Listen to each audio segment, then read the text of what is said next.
Tim Weah, who obviously is part of those conversations for the U.S. men's national team, is talking a little bit about ticket prices. It's too expensive. Football should be enjoyed by everyone.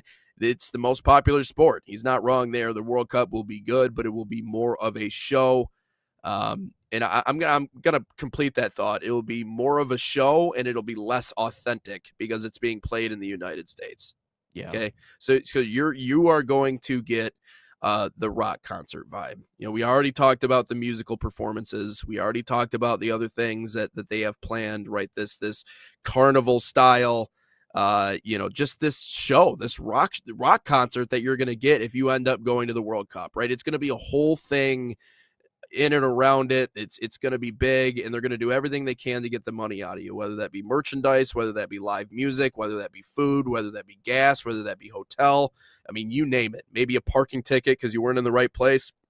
Makes Either sense. way, here's my biggest conflict when it comes to the World Cup, and specifically when it comes ticket prices are ungodly expensive. Okay, that's a fact. Okay, we don't have to go back and debate left and right and up and down about this. Like, that is just a fact. I also saw that I think it was 16% of American consumers who have purchased World Cup tickets are now canceling their tickets and looking for refunds. So for whatever that's worth, a 16% is not a small percentage.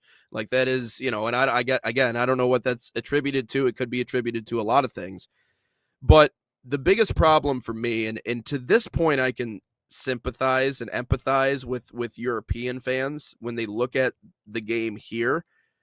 That's exactly what it's going to be, is the authenticity of the sport is not really going to be taken into consideration because it's being played here in the United States. It is wild when you're in England, and again, you look at these stadiums that are just literally plopped in the middle of neighborhoods.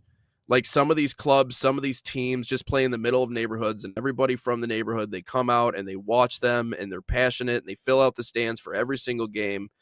And that is the thing about the culture of soccer. And it used to be this way with baseball too. I mean, why do you think some of the oldest baseball stadiums in the United States are in the middle of neighborhoods? Think of Wrigley, when it was built in 1912. Think of Fenway. Fenway's the exact same way, plopped right in the middle of a neighborhood. In Europe, the football culture is exactly that. Not even that. Brazil too, and in Central America, all these other Everywhere. places, everywhere. There's a community feel to the sport of, again, soccer, football, whatever you want to call it.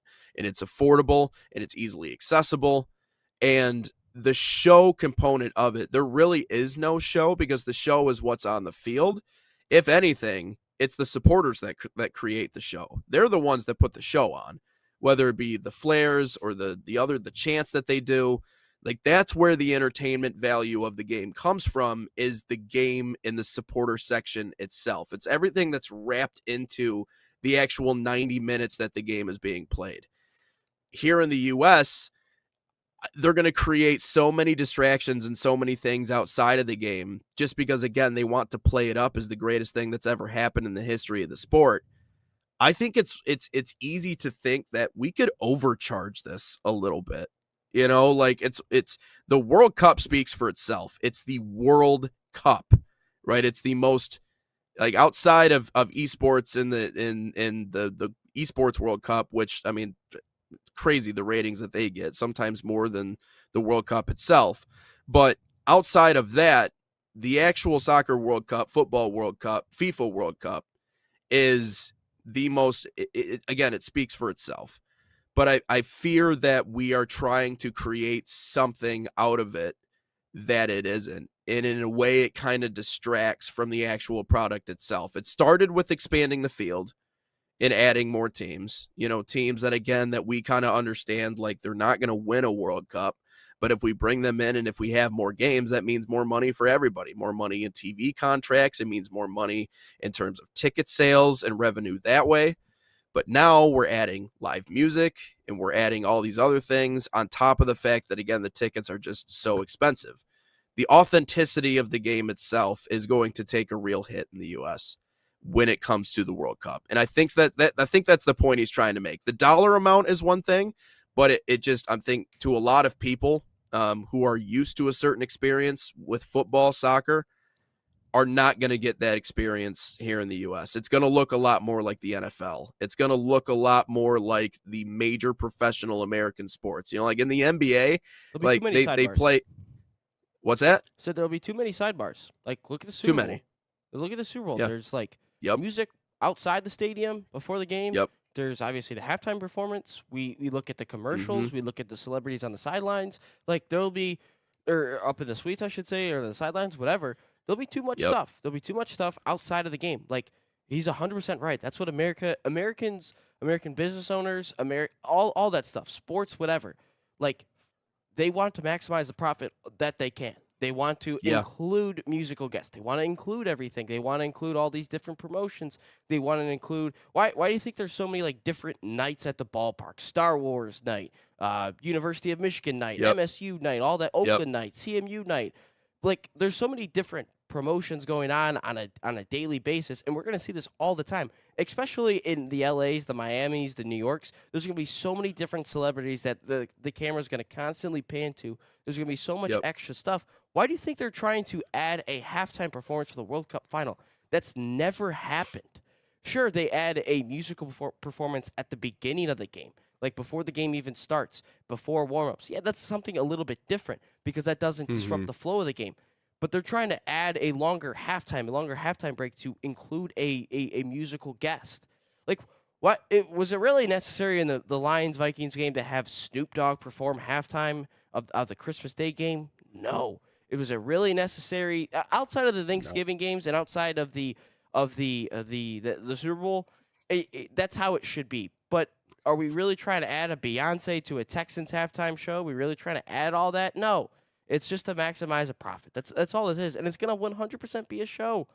We're gonna see dogs running around doing tricks. We're gonna see it all the time. Every single game, we're gonna see it.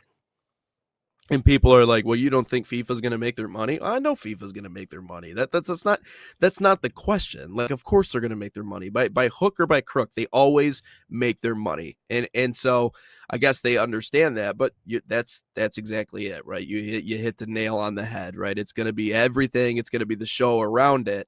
And I just think that that's a little bit of a culture shock, again, to people who understand the culture of what the game is in most places, every other place, I would argue, around the world outside of right here in the United States, because that's just what the American consumer is, right? You're not the day and age where people passionately loved, and again, you call me the baseball guy all the time, and I can speak to this personally. The day and age where people passionately loved the sport of baseball and genuinely like wanted to go and watch the sport, in a lot of ways, I wouldn't say the game is dead, but consumerism has helped keep baseball afloat for a long time.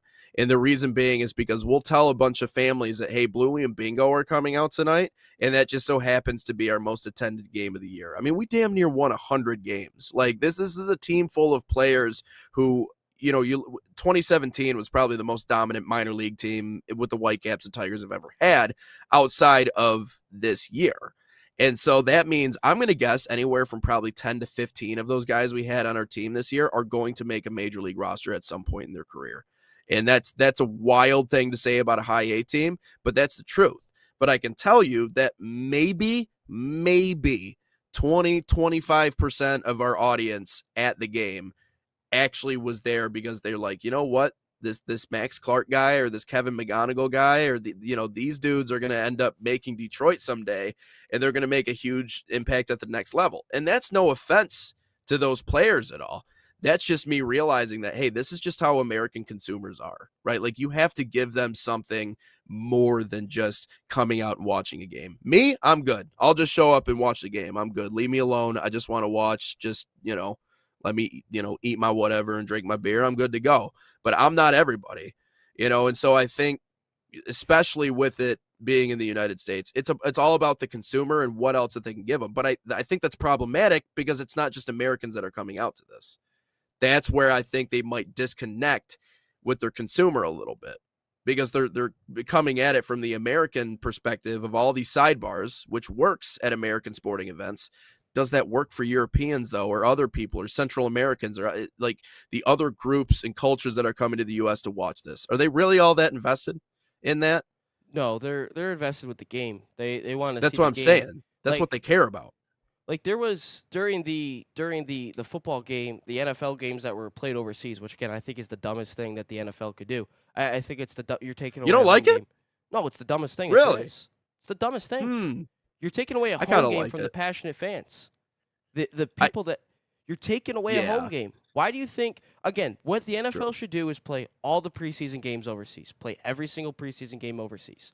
That's what you have to do. And Preseason, I agree. That's what the NBA does. The NBA will play European teams in the preseason. They'll go over and play.